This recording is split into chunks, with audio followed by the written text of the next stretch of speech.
Então vamos definir o que é um diffeomorfismo.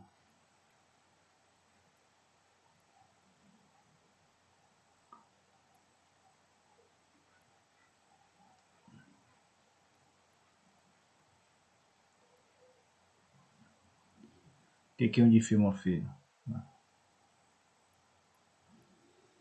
Então vamos pegar uma função, né, seja U e B abertos,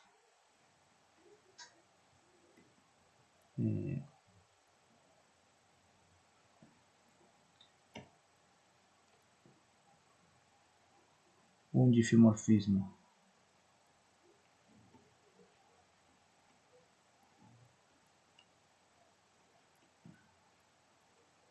F, que vai de U a B, né? É que esses abertos aqui sejam em Rm, tá? Um diffeomorfismo F de U a B é uma bijeção, tá? Por dar definição, é uma bijeção diferenciável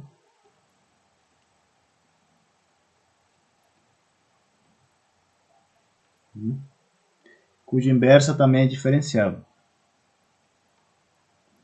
cuja função inversa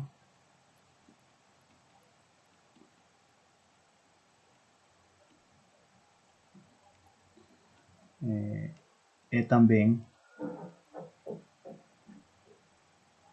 diferenciável.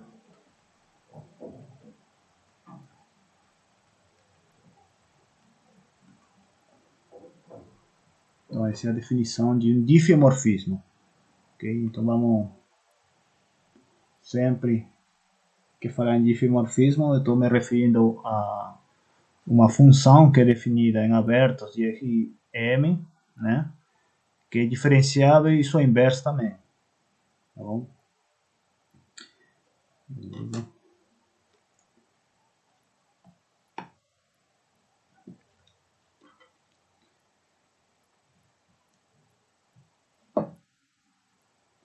Uma observação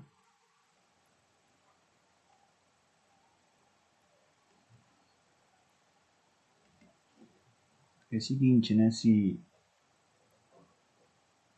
F e F é inverso, né? São de classe CK,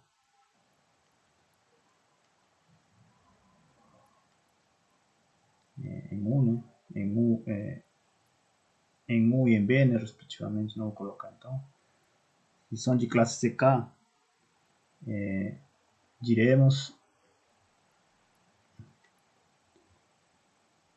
que F é um dífio de classe CK.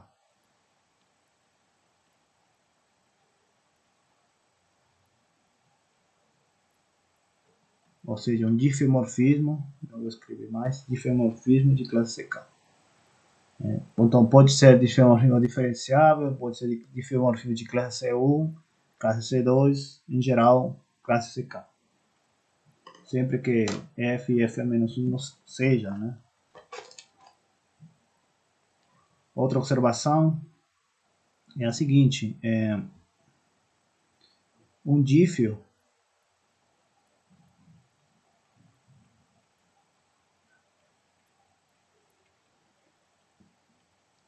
é um homomorfismo.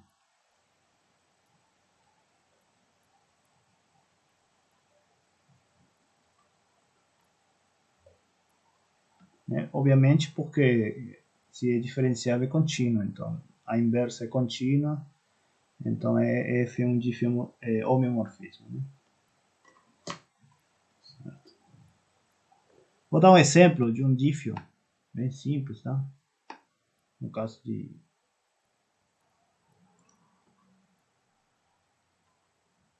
exemplo.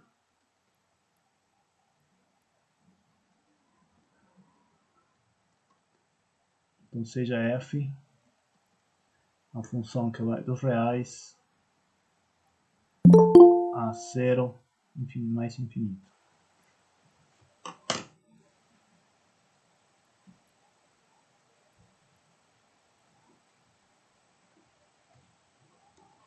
Vamos definir a função f de x igual a exponencial de x.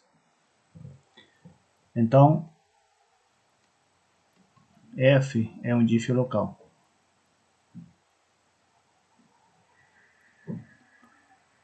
Dífio de classe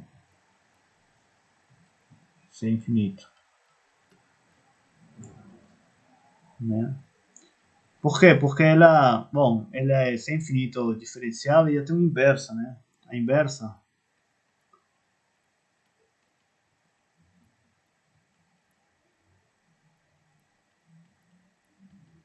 f menos 1, ele vai de 0 a mais infinito, em reais, né?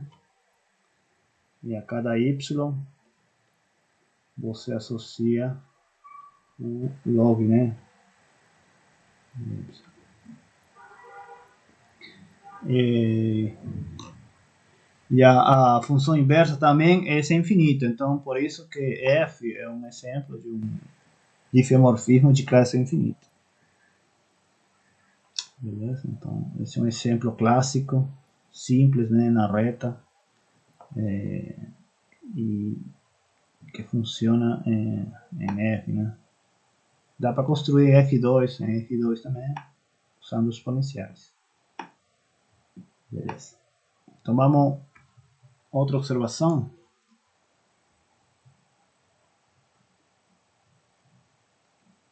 É a seguinte, né? Se F é um dífio,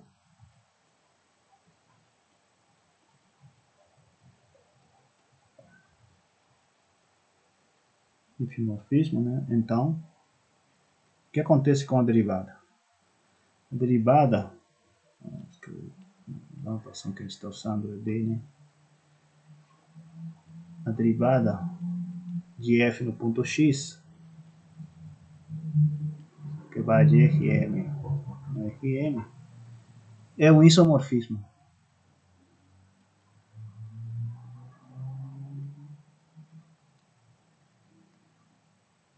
Para todo x em 1.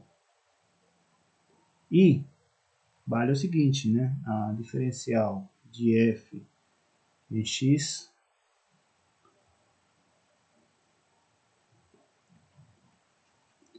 a diferencial da inversa, né?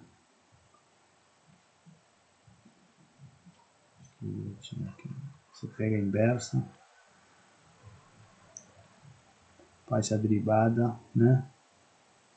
Essa inversa aplica no ponto y, né? Ou seja, diferencial inversa, ponto y é igual a diferencial de f em x e pega a inversa, né? Onde f de x é y. Certo? Essencialmente isso sai pela regra da cadeia, né? Então, se temos um difeomorfismo, a derivada é uma aplicação linear que é um isomorfismo entre espaços vetoriais e tem uma relação entre as diferenciais, né? Da derivada inversa é a inversa da derivada. Tá, outra observação. A composta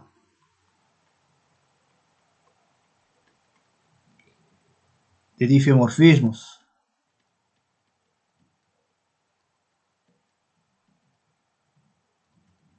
é um difeomorfismo.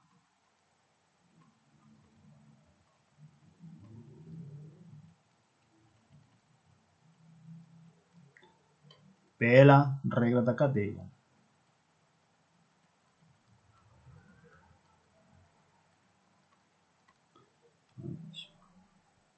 Tá certo? Então é claro, né? Se você tem dois dífios, a composta vai ser um difeomorfismo.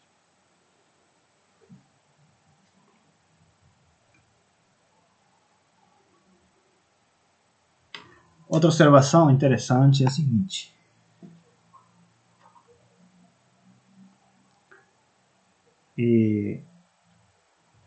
Uma aplicação ou uma função de classe CK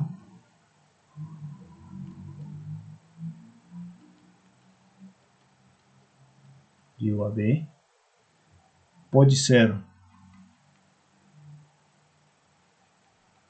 homeomorfismo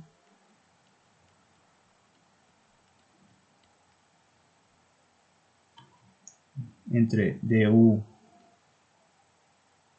em B, né? Homeomorfismo de U em B, mas sua inversa, sua função inversa,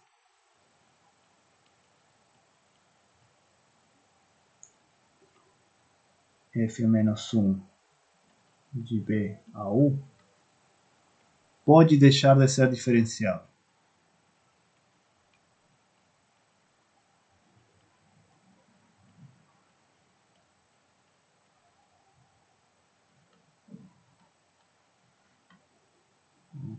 Então você pode ter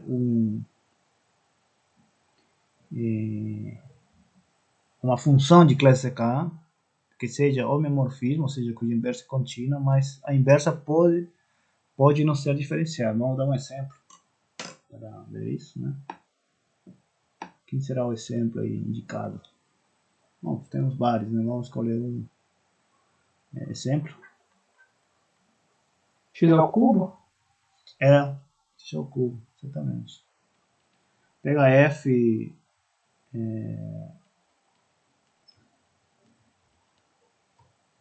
f de x, né? X ao cubo. Então, para todo x. Né? Isso aqui é a função assim, né?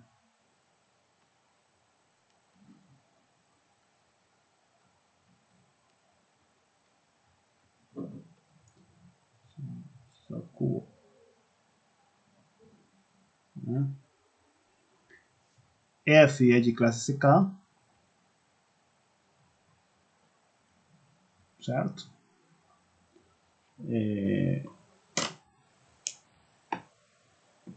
Tem de classe CK. Existe a função inversa, né?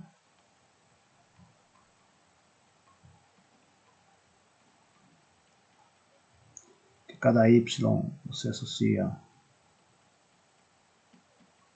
a raiz cúbica de y. O gráfico da inversa é assim, ó. Como que é?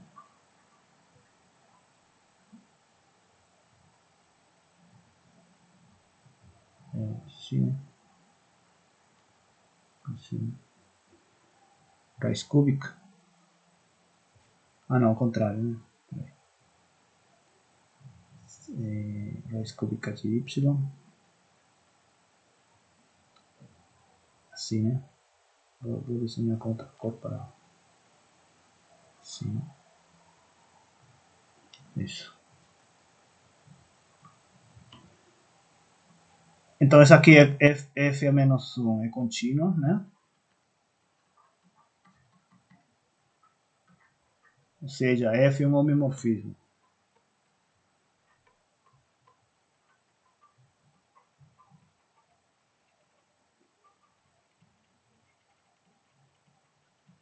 Certo? F é um homomorfismo de classe CK. Mas acontece o seguinte: f a menos 1 não é diferenciável em zero. Concorda, né? Mas f a menos 1 não é diferenciável, é contínua, mas não é diferenciável. Em zero. Quando você deriva aqui, vai sair 1 sobre 3 raiz cúbica, né? De y ao quadrado, né, embaixo, né? Então, é diferenciável aqui na origem. Tá? Então, esse é um exemplo de uma função que é de classe CK, que é um homomorfismo, mas a inversa não é diferenciável. Certo? Agora,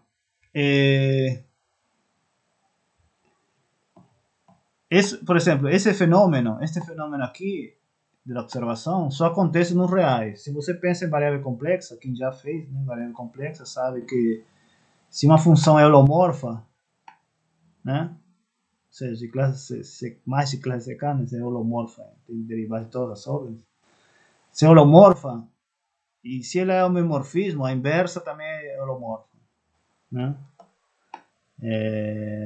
Isso aqui é verdade, ou seja, essa observação só tem sentido de fato no caso real. O caso real é mais complicado. O caso holomorfo, caso complexo é melhor, né? Tem mais hipóteses de fato. Ser holomorfo é muito melhor que ser diferenciável, né? Então, aí você vê uma diferença no caso real e no caso complexo. Bom, então tenha cuidado quando você trabalha com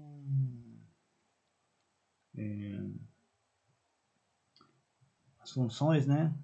Com funções inversas. Tá? Tem esses casos aqui, esses fenômenos que acontecem. Muito bem. Agora vamos definir um conceito de diffeomorfismo local.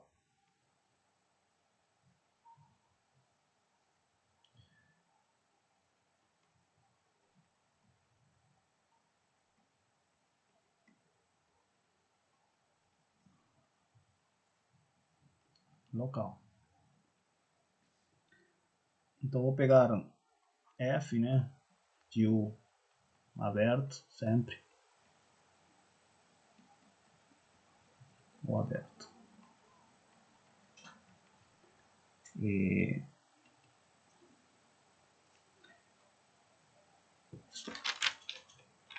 Então F.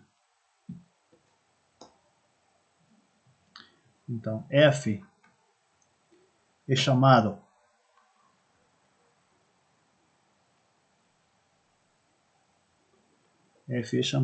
um diffeomorfismo local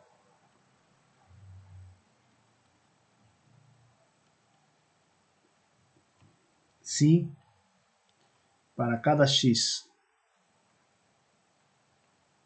em U existe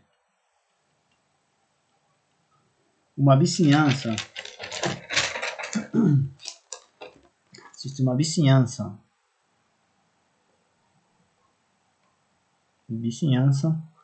dx, né, na vizinhança dx, né, em U, né, na vizinhança dx em U, tal que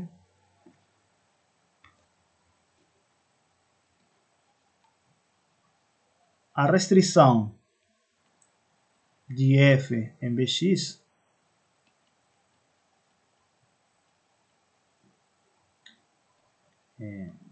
tá, é um diffeomorfismo.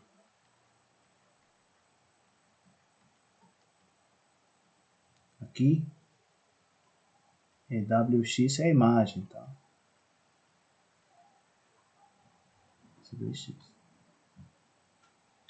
que é um aberto da imagem, um aberto relativo, né? Esse aqui é aberto. E na imagem de f. Então esse é o conceito de diffeomorfismo local. Para cada ponto existe uma pequena vizinhança desse ponto em U, e quando você restringe a função a esse abertinho, ele é um diffeomorfismo nesse aberto. Tá? Então esse é o conceito. Agora, de novo, tem o conceito de diffeomorfismo local de classe CK. Novamente, podemos falar, eu não vou escrever mais, podemos definir, né? Eu não vou definir, mas podemos definir o conceito de diffeomorfismo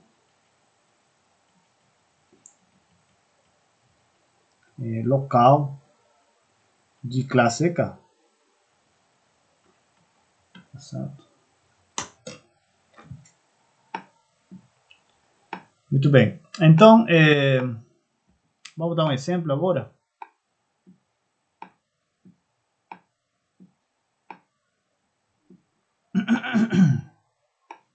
Aqui. Vou dar um exemplo.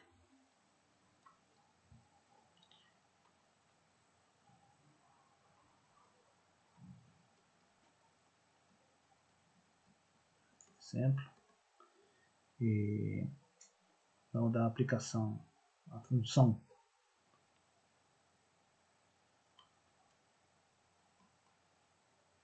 A função f de f2, não é f2. F de x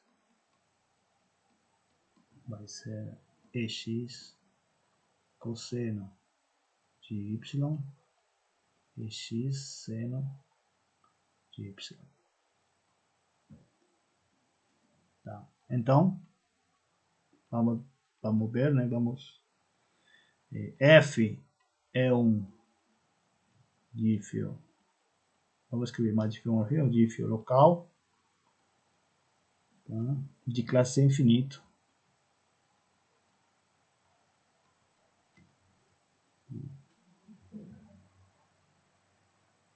De R2 em F2 menos a origem. A imagem dessa função é R2 menos a origem. Então, como a gente verifica que ele é um dífio local, né?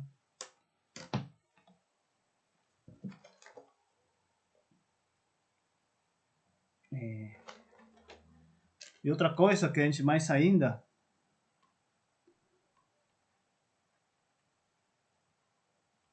F não é um dífio global.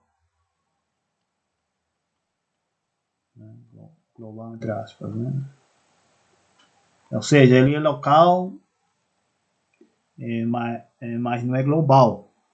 Ou seja, ele não é um diffeomorfismo de todo R2 em todo R2 menos origem. Vamos ver. Então, esse exemplo, vamos demonstrar por que é dífio local. Certo? Certo. Então, vamos calcular o jacobiano.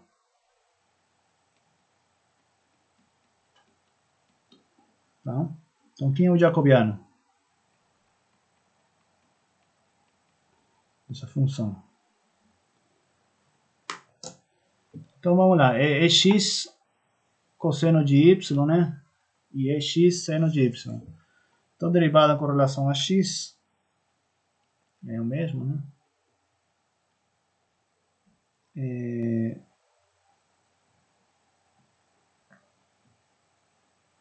E aqui agora com relação a y, derivada do cosseno é seno. Aqui agora a segunda, derivada em relação a x é x. Com relação a y é x cosseno de y. Então essa é a matriz jacobiana. Agora, para aplicar o teorema da função inversa, precisamos saber o determinante do jacobiano. Então, determinante jacobiano vai ser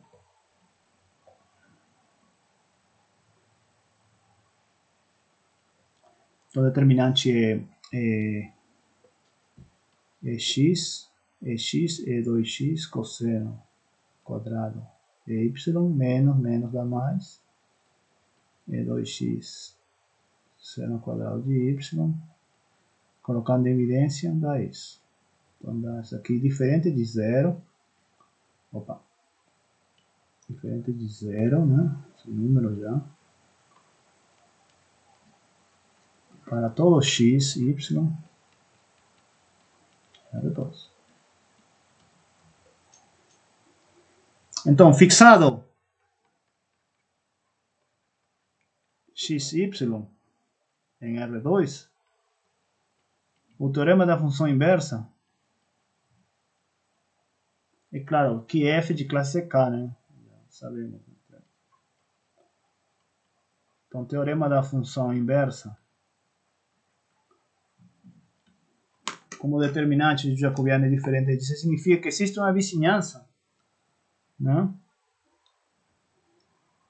Existe B na vizinhança, né? em R2, tal que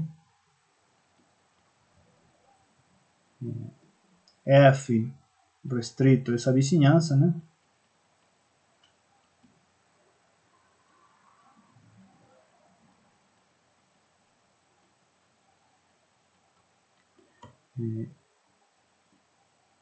Tem função inversa diferenciável.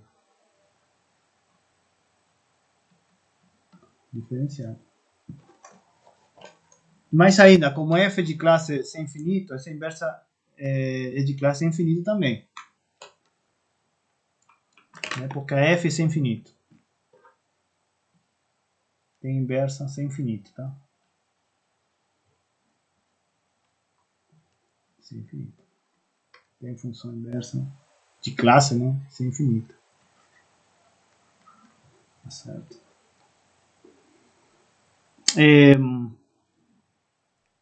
Portanto, né? F é um dífio local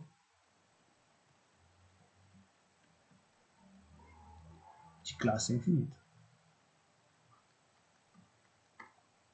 Tá, agora, por que ele não é global? Então, vamos ver por que não é global.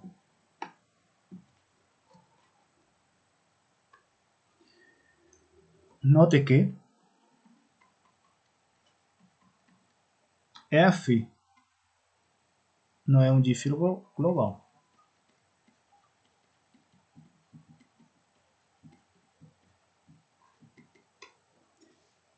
Pois F não é uma bijeção.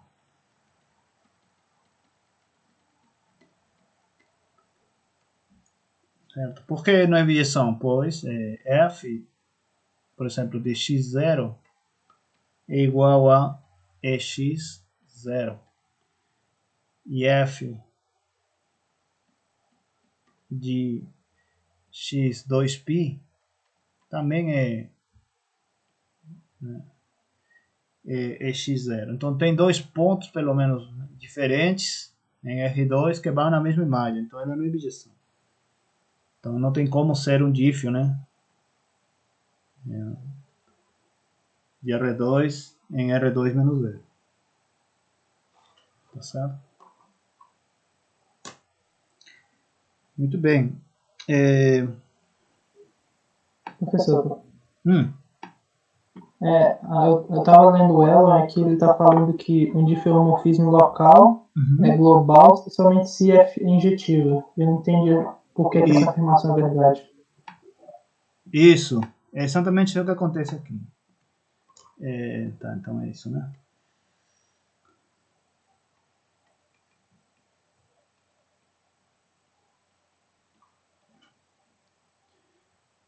Dífio local, né? E coloca que ela é injetiva, ou seja, é bijetiva sobre a imagem. Tá certo? Ou seja, isso aqui é a imagem. Certo. Então, se é injetiva é porque é bijetiva, porque já é sobre, né? Então, isso implica que Sim. F é dífio global.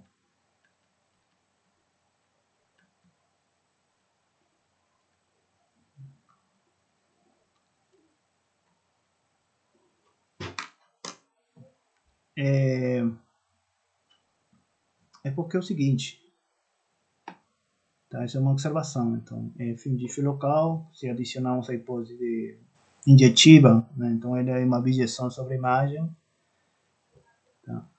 Então, o que você teria que mostrar? Primeiro,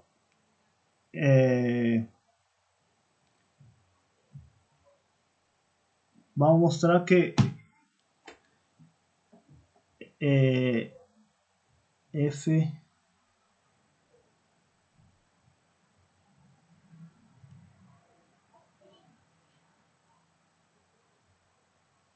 tá.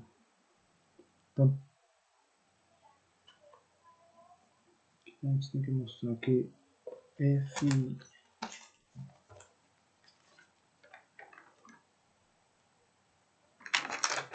qual a definição de difeomorfismo?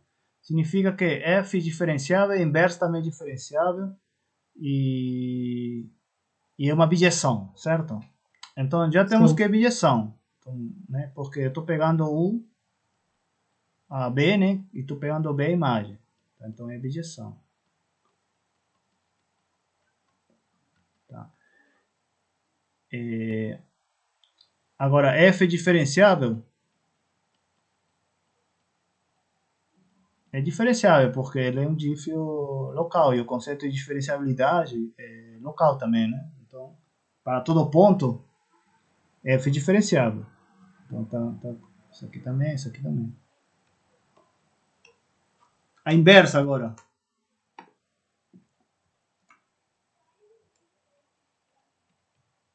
A inversa também é diferenciável, porque a inversa está definida sobre tudo, né? Então, tá, então vamos verificar essa parte que falta. Então, seja um ponto, sei lá, em f de u, né? Certo? Então, vou mostrar que é diferenciável aqui, nesse ponto.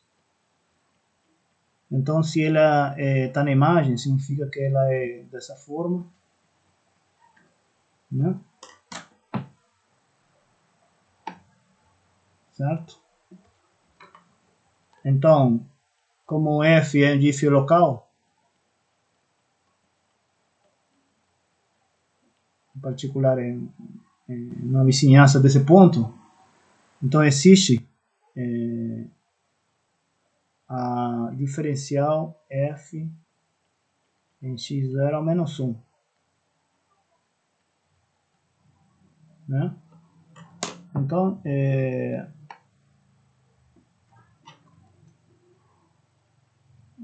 a diferencial é inversa no ponto y0, eu simplesmente vou colocar isso aí.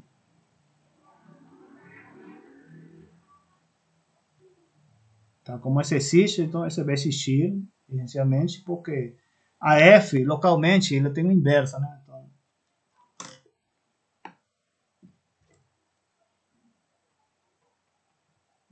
uma vizinhança y0 de fio local, então significa que nessa restrição aqui ela é diferenciável, então esse cara está bem definido, portanto a derivada é única, vai ter que coincidir, né, com essa matriz inversa aqui. Então f, a imagem inversa também é diferenciável em todo ponto.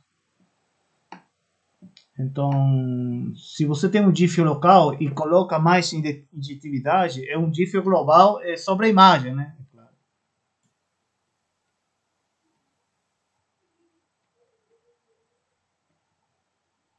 Tá? Não tem muito a fazer ali, caso da definição. Entendi. Tá bom? Obrigado, professor. Muito bem. Tem outra propriedade que é interessante que o Elon também comenta, que diz que a função é uma aplicação aberta. Então, outra observação. Se f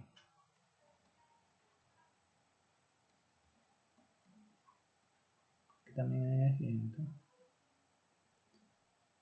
é um difio local,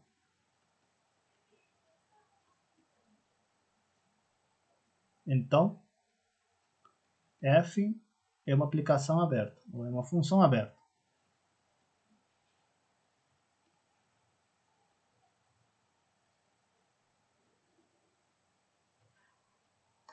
O que significa função aberta?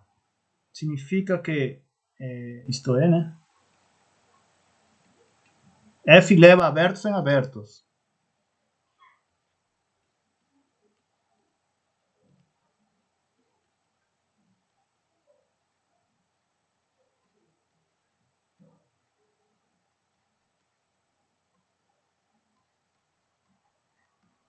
É aberto em F de U, né?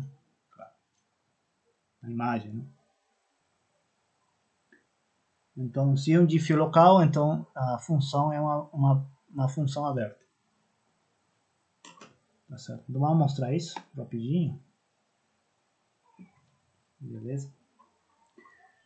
Tá, então vou pegar um aberto. Então, seja um aberto arbitrário, né?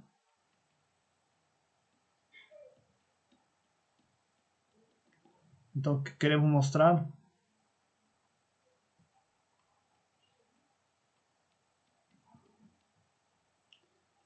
Que f de b é aberto em f de u, tá?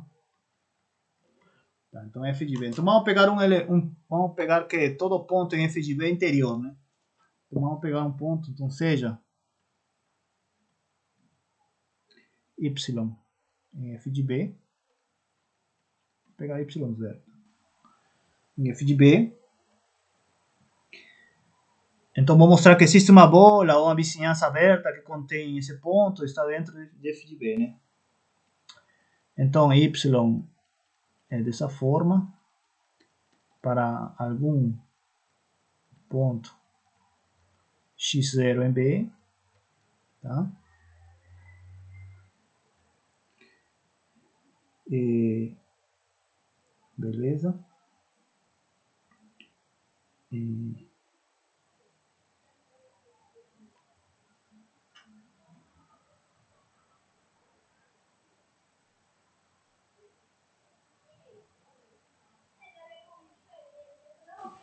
certo?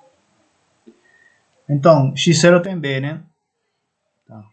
Agora, como f é diff local, então, em particular, ela é diferenciável, é um diffeomorfismo em x0. Então, existe b' x0, vizinhança de x0 em b, tá ok? F restrito a essa vizinhança pequena, né? É um diffeomorfismo. É um diff.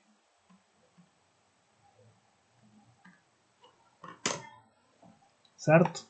Então, estou aplicando a definição de diffeomorfismo. Onde esse cara é aberto, é claro. Esse cara é aberto na imagem.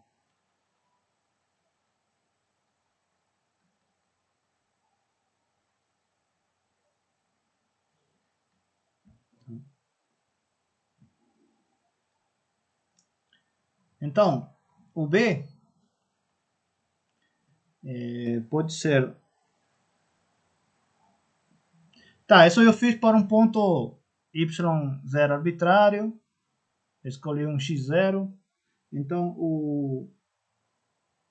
Tá, então vou escrever assim. Então, tem o seguinte, né? Temos que f de b' x0 é w' x0, né? Ele leva um pouquinho diff. E também temos o seguinte, que o B pode ser escrito assim, união de x0 em B, B' de x0, interseção B. Aí eu posso juntar todos os x0s que achar, né? E conseguir pequenas vizinhanças e juntar tudo, né? E completar o B. Tá? seja, mais ou menos assim. Pensa assim, né? Você tem aqui o B, tem F, eu não sei como é F de B, né? Aí você pegou um cara aqui, aí encontrou um cara aqui, aí fez uma bolinha aqui. Bom, agora pega outro ponto, encontra outro cara, tem outra bola. Assim, pega outro ponto, tem outra bola. Tem outro ponto, tem outra bola. Tem assim, né? Pega ponto, vai completando. Vai completando. Então eu posso juntar todas essas pequenas vizinhanças e encontrar, preencher tudo bem. Então, onde justamente as imagens desses abertos aqui vão em abertos desse aqui. Locais, né? E em cada aberto eu tenho a propriedade que F é o diffeomorfismo. Então F de B vai ser união desses abertos aqui, né? Interseção.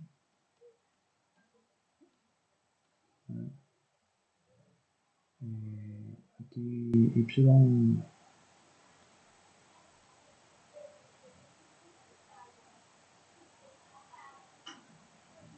União de todos os abertos X0 com X0 em B, né? Para cada X0 em B eu consigo abertinhos aqui em W na imagem, né? Vou preenchendo a imagem. Então esses caras são abertos. E união arbitrária de abertos é aberto também. Tá certo? Então, portanto, esse aqui é aberto. Na imagem, né? É um aberto relativo. Na imagem F de U, né? Porque tudo fica dentro de F de U.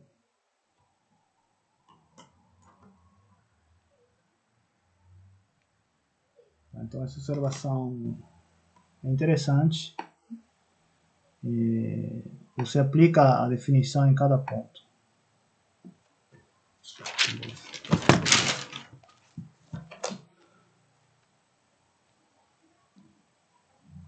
Outra observação é a seguinte.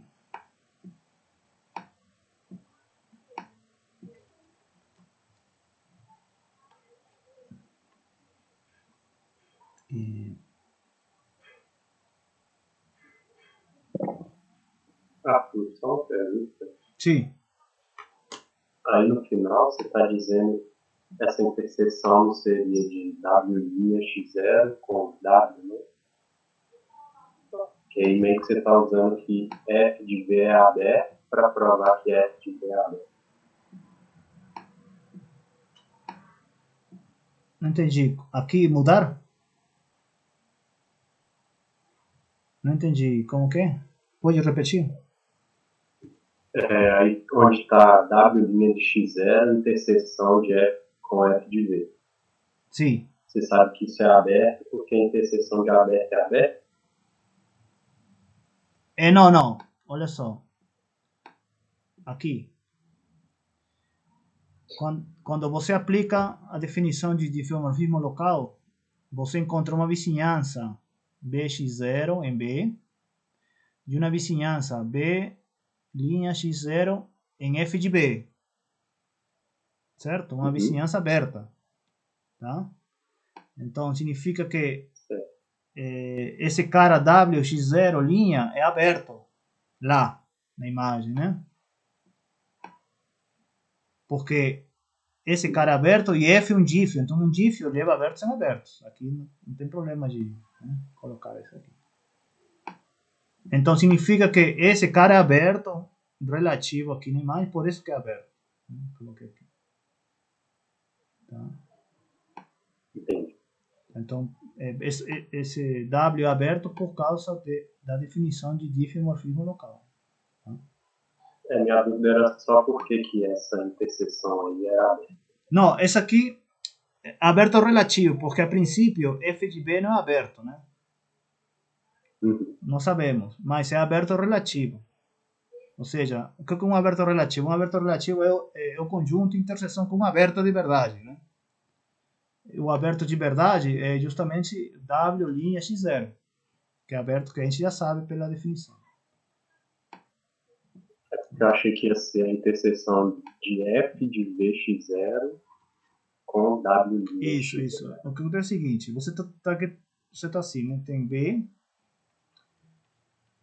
aí F, aqui F de B. Tá. A princípio, F de B não sabemos se é aberto, é um conjunto. O que a gente sabe é que conseguimos uma vizinhança aberta, B, né? Bx0, linha, e conseguimos um abertinho aqui na imagem, W. Né? Então quer dizer que Wx0 é um aberto, né, na imagem. Ou seja, ele dá forma assim.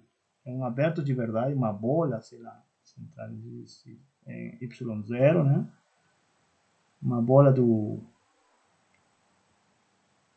desse ponto, né? Uma bola de verdade, interseção F de B. Né? Isso aqui é uma bola de verdade, né? Uma bola no espaço interceptado com F de B, que F de B eu não sei como que é. Pode ser fechado, compacto, não sei. Mas dessa forma, então significa que esse cara é aberto na imagem. Então, união arbitragem aberto na imagem é um aberto na imagem. Isso eu estou dizendo. Sim. Eu só não estava entendendo por que a interseção era aberta. É um aberto, digamos, relativo. Vou colocar aqui. Aberto. Professor, Uhum. mas assim, aí você não está acabando provando que ele é aberto relativo a ele mesmo, não aberto dele mesmo?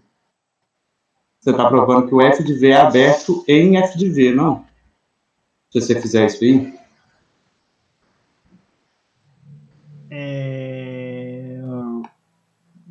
Como que é? Não, de fato ele é aberto na imagem F de U, né? Aqui, ó. Ou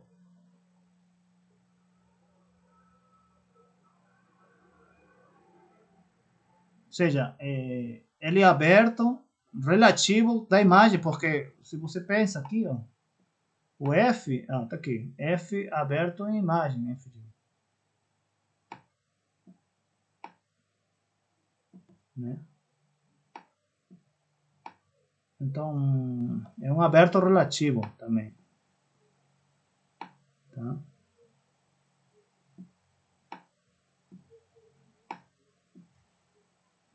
Tá certo? Essencialmente por a propriedade aqui que está levando abertos exatos, né?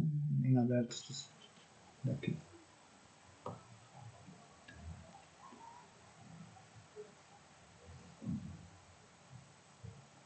Vou apagar essa parte.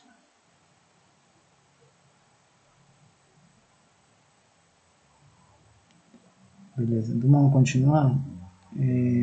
Tá, aí é com a observação a mais, né? Olha só.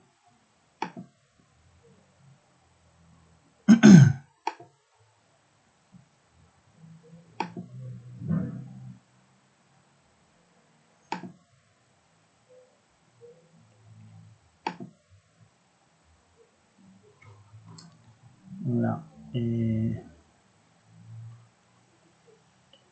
Observação a mais. Se a derivada de uma função num ponto x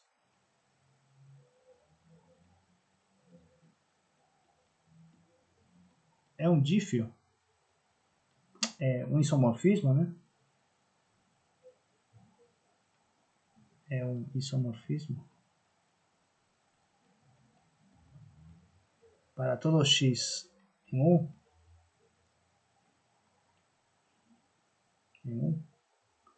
então f é um dífio local.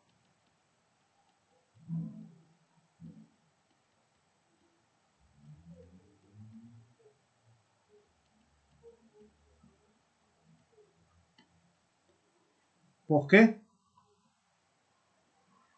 É teorema da função inversa, né? Ou seja, localmente, para cada ponto, você encontra uma bola ou uma vizinhança onde f, restrição dessa vizinhança, tem inversa diferencial. Beleza? Bom, aqui, obviamente, tem que colocar f classe C1, né? Para aplicar o teorema, senão também não aplica. Tá? A volta também vale, né? Isso, a volta também vale, obviamente.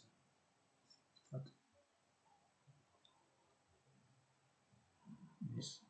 A volta também vale. Se é difilocal, particular, ele é isomorfismo. E se é isomorfismo, é difilocal. Beleza. Bom, agora vamos fazer uma aplicação.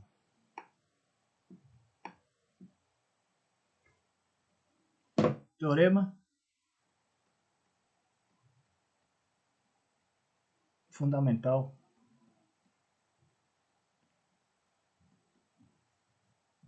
da álgebra.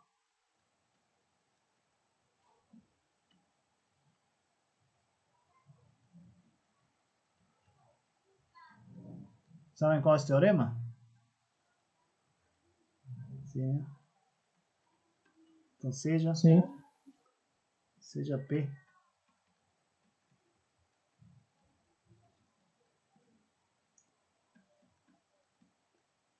vou escrever assim, tá? Como função de R2 no F2. Um polinômio complexo.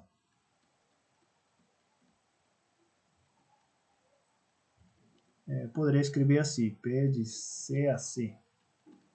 Mas vou escrever de R2 e R2 como mapa, tá? Polinômio complexo. Não constante.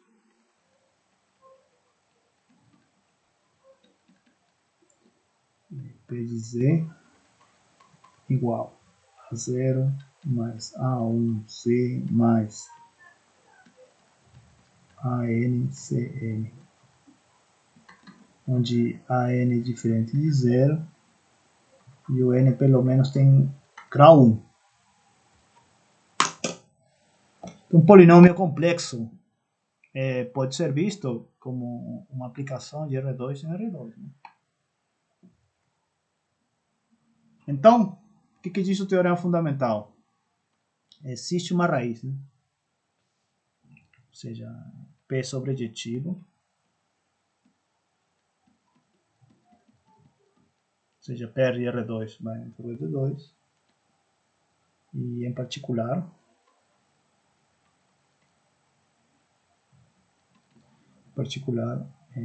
existe Z0 em R2, tal que P de Z0 é 0.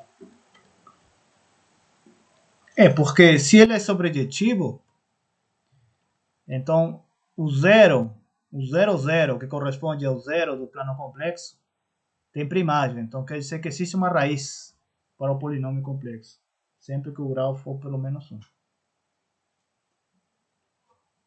Então, o teorema fundamental de álgebra.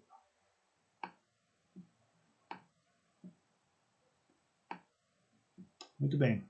Vamos dar uma prova disso?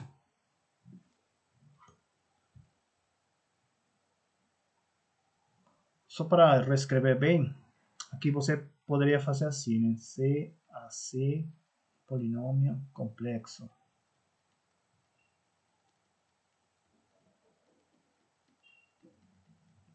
Então, P de Z, estou escrevendo Z0 mais AN, CN, onde AN é diferente de 0 e N é maior ou igual que 1. Esses caras aqui são complexos também, os coeficientes, né? Muito bem, então estou dizendo que existe uma raiz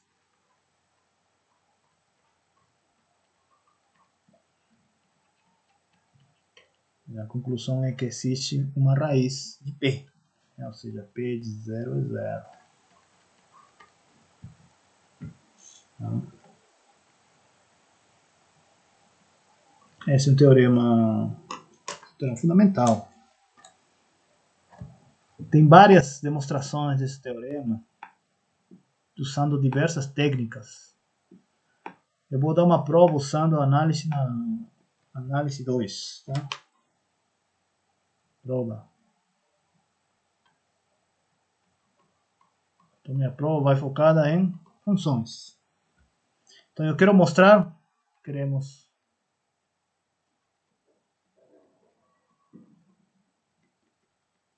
que P de R2 é tudo R2, né? Isso eu quero mostrar. Tá bom. Beleza. Tá.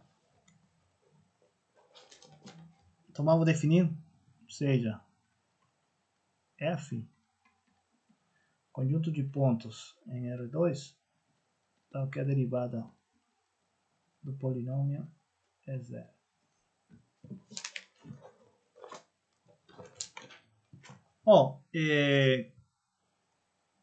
Se você deriva P, você encontra um polinômio de grau 1 a menos, certo? Tá.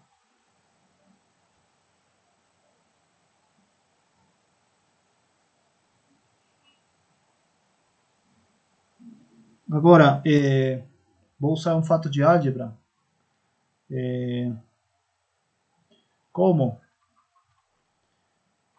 C de C é um domínio, um DFU, um domínio de fatoração única, né?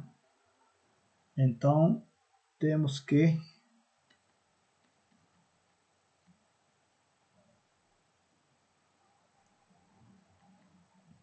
F é finito, P de F, né? Não, F é finito, né?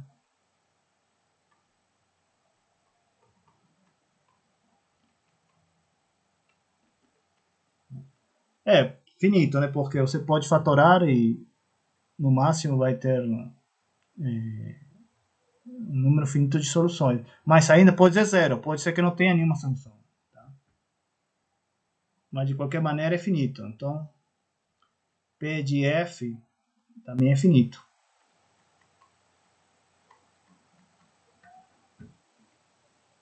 Conjunto finito, né?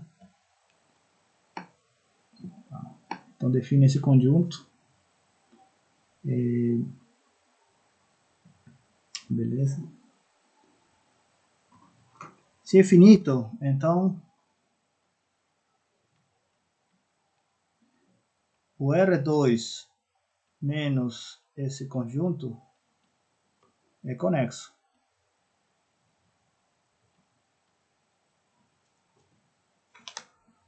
Tá? Então esse conjunto é conexo. Agora vamos a restringir.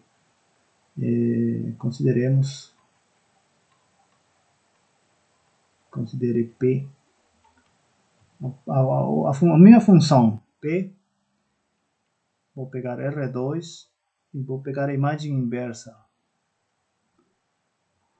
de PF, né? Vou mandar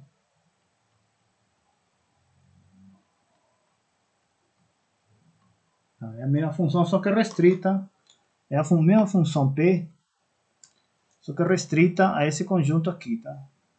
É a mesma regra de correspondência.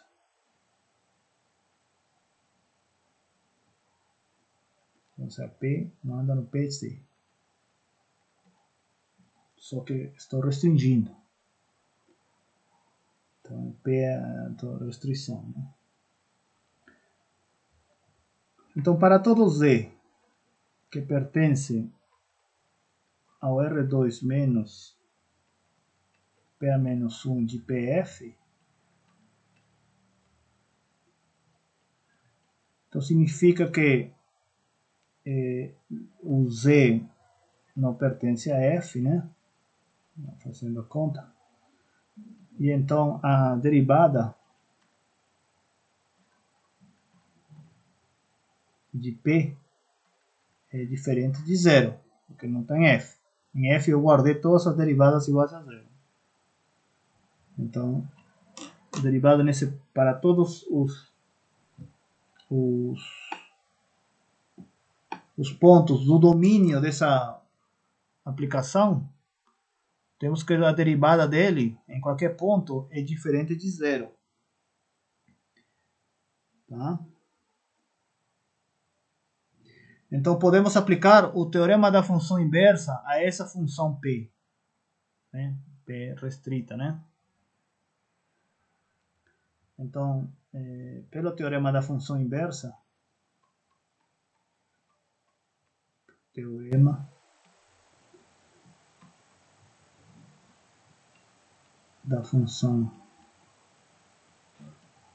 inversa, Fp, vou escrever assim, né? P restrita. Obviamente aqui P restrita esse cara, né? Aqui.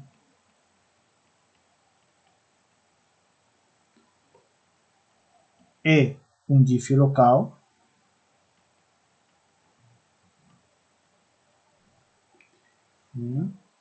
E em particular é uma aplicação aberta. É uma função aberta. E em particular é uma função aberta.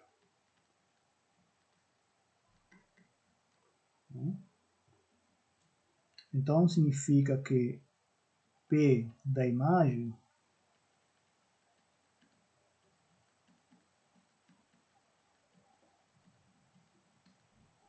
é um aberto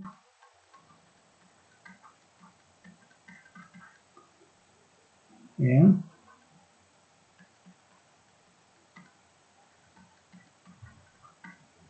conjunto. Então tenho que esse cara é um aberto lá. Agora,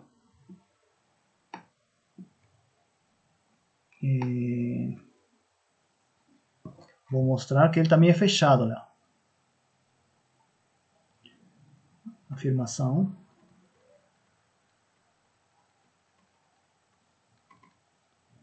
P de R2 menos P a menos 1 de PF é fechado. Em R2 menos PF. Ou seja, é aberto e também é fechado. Como mostra que é fechado? Vamos ver, de fato. Todo ponto é aderente. Tá? Tá, vamos assumir que isso já a gente mostrou. Tá? Isso não é difícil, não é simplesmente pegando limites e mostrando que todo ponto é aderente. Você mostra que é fechado. Tá? Então, se a gente mostrou isso, para não perder a ideia, né? Se a gente mostrou que esse cara é aberto e é fechado, e esse cara é conexo, né? Então é tudo.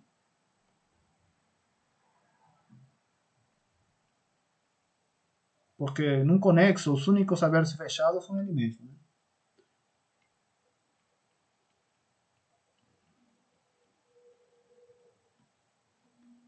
Né? Teria que ser tudo, né? Beleza.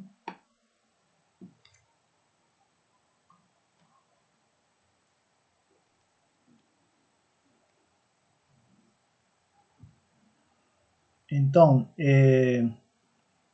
temos isso. O que mais?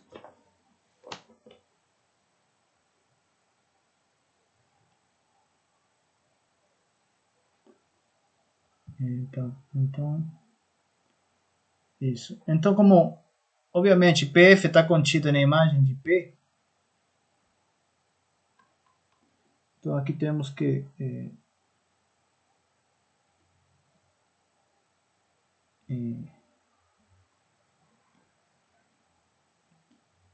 P. Bom, e aqui tem que sair, né? Que P de R2 tem que ser R2. Por quê? Porque olha só, tem duas chances. Ou ele tá, você pega F, né? Aí você tem PF, aqueles pontos que estão em PF e aqueles pontos que não estão em PF. Se ele não está em PF, ele está aqui, e portanto ele vem de uma primagem de P. E se ele está em PF, ele provém de F, né? Então está também na primagem. Então, nesse caso, significa que P leva R2 em R2. Então é sobrejetivo. Essa é a prova, né? Então, só repetir esse passo, né? Você tem duas situações, né? Por exemplo, aqui está o F, né?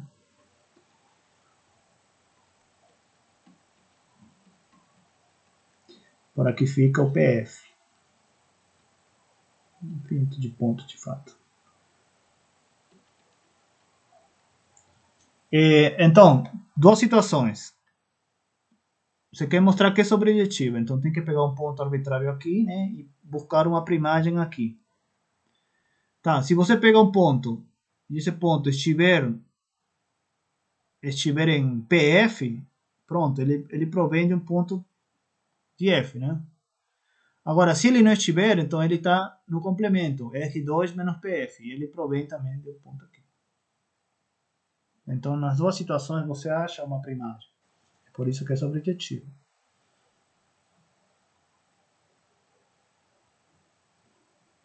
Isso. Muito bem. Então, vamos ficar por aí, que na próxima aula a gente vai falar sobre forma local das sumersões, forma local das imersões e teorema da função implícita. Tá?